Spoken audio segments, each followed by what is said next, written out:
Assalamualaikum warahmatullahi wabarakatuh.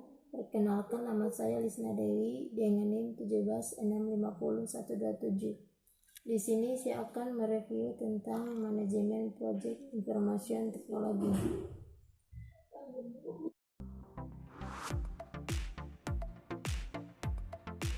Manajemen proyek perangkat lunak merupakan bagian yang penting dalam pembangunan perangkat lunak. Sekalipun tidak bersifat teknis seperti pengkodean, hal-hal dalam manajemen proyek ini mampu menentukan apakah proyek akan berjalan dengan baik sehingga menghasilkan produk yang baik. Adapun hal-hal yang berkaitan dengan manajemen proyek ini adalah pengelolaan personal dan koordinasi tim, masalah atau problem, dan proses.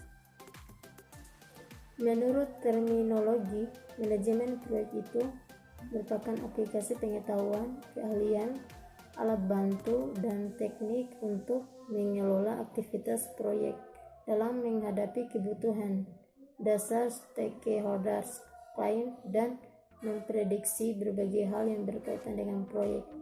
Atau dengan kata lain, manajemen proyek itu merupakan proses melingkupi, merencanakan, menyediakan staf, mengorganisasi, mengarahkan, dan mengontrol pengembangan sebuah sistem yang dapat diterima dengan biaya minimal dalam jangka waktu tertentu.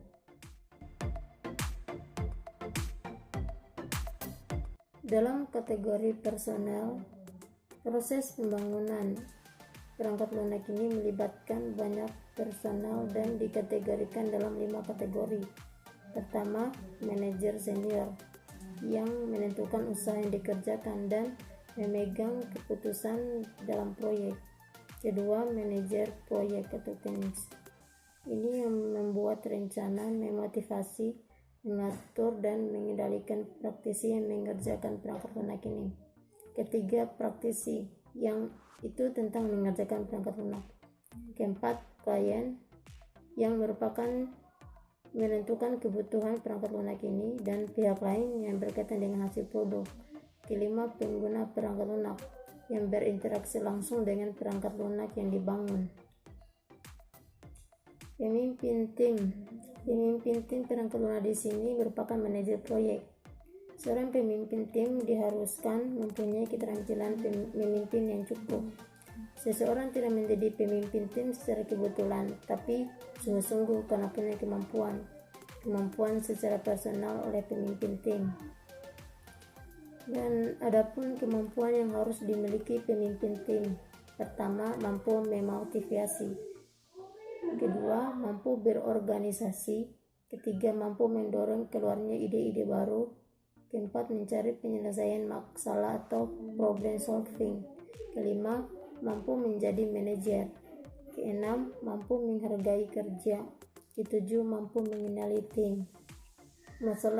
Masalah yaitu berkaitan dengan produk. Adapun masalah itu merupakan sesuatu yang menghambat tercapainya tujuan. Oleh karena itu, kita harus mengamati masalah pada awal dimulainya sebuah proyek dan ruang lingkup masalah itu yang merupakan ada beberapa, yaitu konteks, tujuan informasi, fungsi, dan untuk kerja.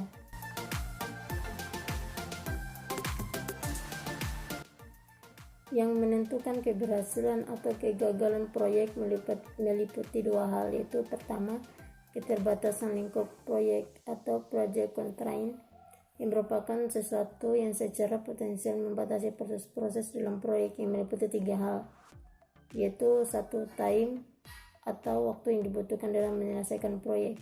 Kedua, cost, merupakan sebuah biaya yang dibutuhkan dalam proyek.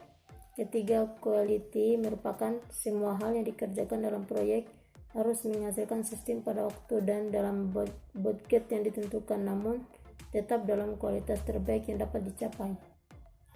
Kedua, fase proyek atau project phase, yang meliputi pertama, persiapan, yaitu mengenali kebutuhan yang berhubungan dengan proyek untuk menangani masalah.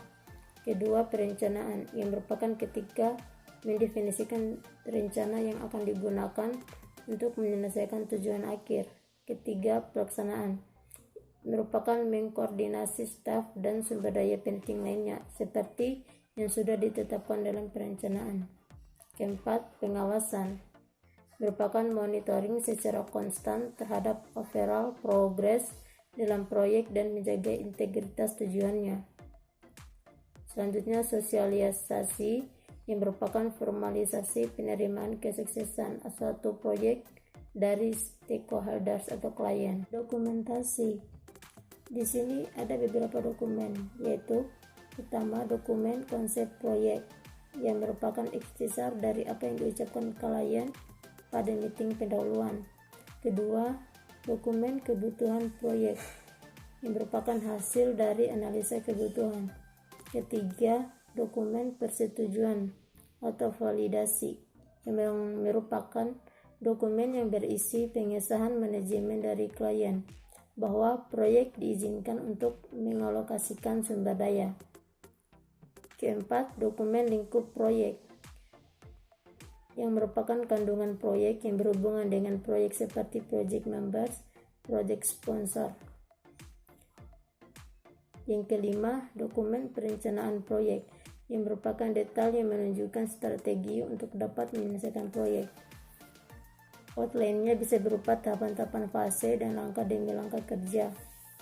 Keenam, dokumen sosialisasi yang merupakan metode sosialisasi, training, serah terima dengan stakeholders dan komitmen akhir seperti garansi.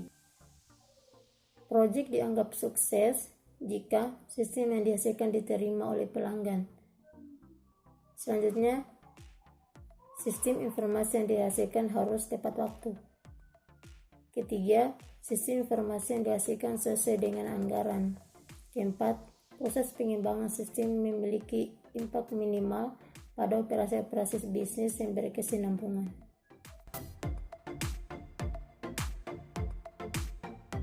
Dan adapun fungsi-fungsi dan proses manajemen proyek. Di sini terdapat scoping atau ruang lingkup. Disusul di sini planning atau perencanaan. Selanjutnya estimating atau perkiraan. Terus scheduling atau penjadwalan. Selanjutnya organizing atau pengorganisasian. Selanjutnya direction atau pengarahan. Terus controlling atau pengontrolan, dan terakhir yaitu closing atau penutupan. Peralatan dan teknik manajemen proyek terdiri dari dua, yaitu chart merupakan model jaringan grafis yang menggambarkan tugas-tugas proyek dan hubungan antara tugas-tugas tersebut. Kedua, Gantt chart adalah bagan batang horizontal sederhana yang menggambarkan tugas-tugas proyek berdasarkan kalender. Tiap batang diberi nama untuk mewakili setiap tugas proyek. Tugas-tugas tersebut didaftar secara vertikal pada kolom kiri. Pusat horizontal ada garis waktu kalender. Ini merupakan gambaran tentang chart.